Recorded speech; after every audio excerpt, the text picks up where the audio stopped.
Hello everyone, it's me Tom again with another tutorial. Today we're looking at massive and we're looking at this sound here,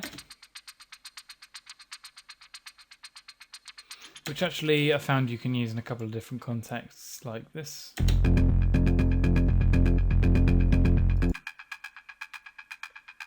So it's pretty versatile. You can see there's quite a lot of effects on it, so it won't just be massive we're looking at today. But yeah, let's get into it. So I'm going to start off as always with the oscillators. When it came to this one, I had the whole sound set up and then I went back and changed the oscillators. So it was a bit weird for me to start with it, but you'll kind of hear the sound develop more if we're using the right waveforms. The reason I changed this is because I'm using quite a lot of other synths in this song, and they're all using the kind of traditional square waves, saw waves, triangle waves. So having these slightly different waveforms that Massive gives us just kind of set the sound apart from those a bit, coming out a bit clearer. So to begin with, I used the lunar waveform and the wave positions all the way over here. I put it into formant and dialed back the intensity a bit. Then we've got the grown 4 waveform. Don't forget to turn the oscillator on. And that is set all the way over here onto the wavetable position and turn down a whole octave. I'm going to dial back the intensity a bit on this one as well, and the amplitude back a little bit as well.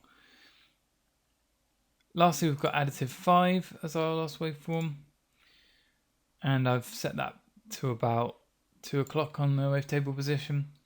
This one's also in formant, and we'll dial the intensity back a little bit, and we can leave the amplitude where it is. Then we'll look at our modulation oscillator. So I put the ring mod on the first oscillator, and the phase to those settings there, so everybody can see them. I added some high metallic noise, changed the settings just a little bit to turn it down.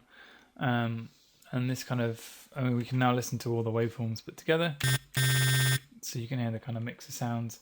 And the biggest thing with this sound was the envelope of it. So that's a pretty horrible sound like that. But played quickly, it was going for a nice kind of percussive quality to it. And that's where the noise kind of builds up for that. It just hits harder on the attack, and like I was saying before about it standing out on the other sounds, it's something different that the other synths in this song don't have. Right, now I'll look at the filters. So we've got a low pass filter, and we need actually only using the one filter, so make sure your mix is turned all the way up here. We're going to dial up the cutoff to about sort of 3 o'clock here. We'll turn the resonance down. For the one insert, I used a bit of bit crush because the bit crush, I'm a big fan of the bit crush in Massive. So if we listen to that. So yeah, pretty horrible quality at the moment, but hopefully it all comes together in the end. So part of adding the movement in this sound was of course the envelopes. So we're going to make a filter envelope with our third envelope here. Set that to the cutoff and have it roll in a bit.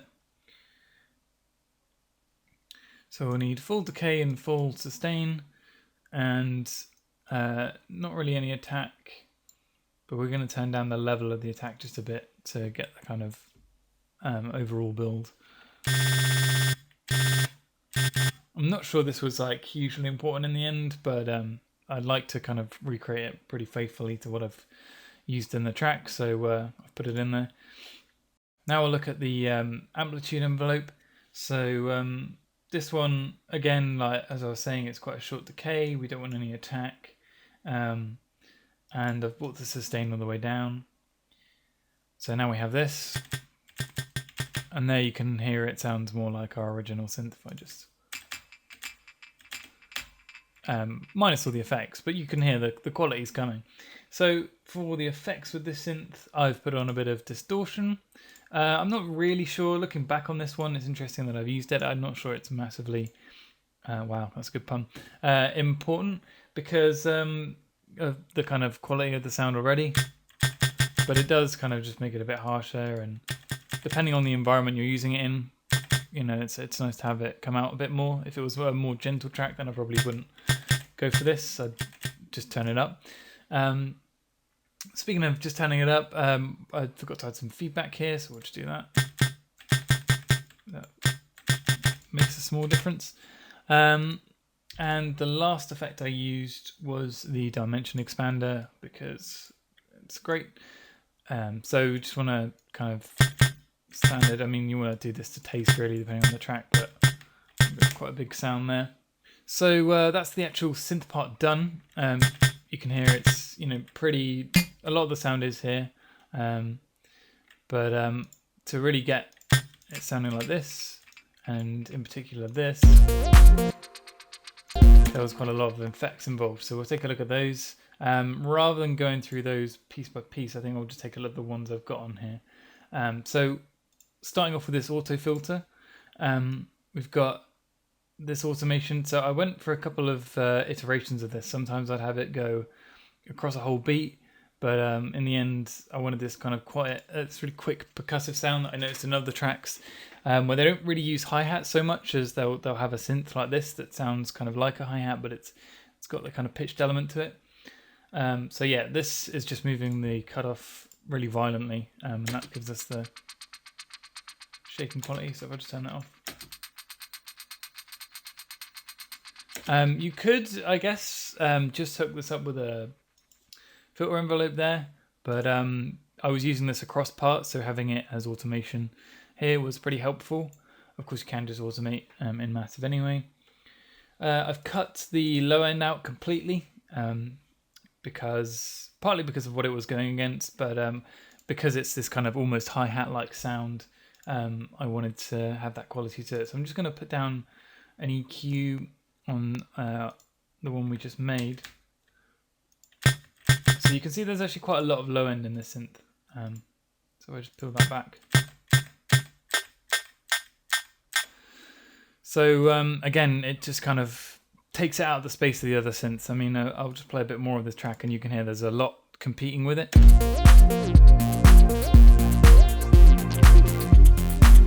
So,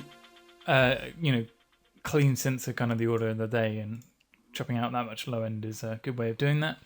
I compressed it a bit. This has kind of changed over time, but if we just watch it, you can see that it knocks just a little bit off there. I think it used to be harsher when I changed one of the settings, but if you're finding that there's a really uneven dynamic balance with this, which it isn't necessarily a bad thing if you're going for a percussive quality, and compressors on the way forward. A bit of delay, so we'll just isolate this.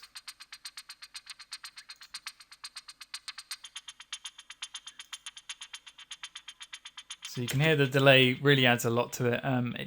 In a way, it feels like it adds a lot of dynamic variation, as well as just widening the sound a lot. And it's not a particularly wide sound. If we chuck an EQ on, just have a look at the mid side. You can see it's pretty weak there, and if I turn off the delay, we've barely got anything there. So having something to fill out the kind of side of the spectrum just adds a bit more space to the sound.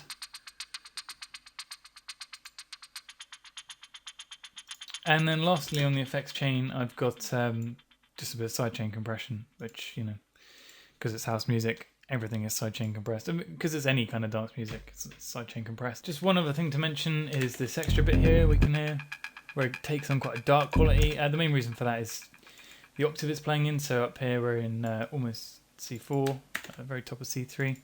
And here we're down in C1. This is completely by accident, to be honest. This was a reused bit of bass MIDI, but it does sound pretty awesome. So, with any synth you make, you always want to try it out in multiple octaves. So that about does it for the sound. That's pretty much everything there. Obviously, I've mixed in a bit of reverb through my auxiliary, but yeah, that's just to do with the track. So yeah, that's pretty much everything. Thanks for watching, and I'll see you next time.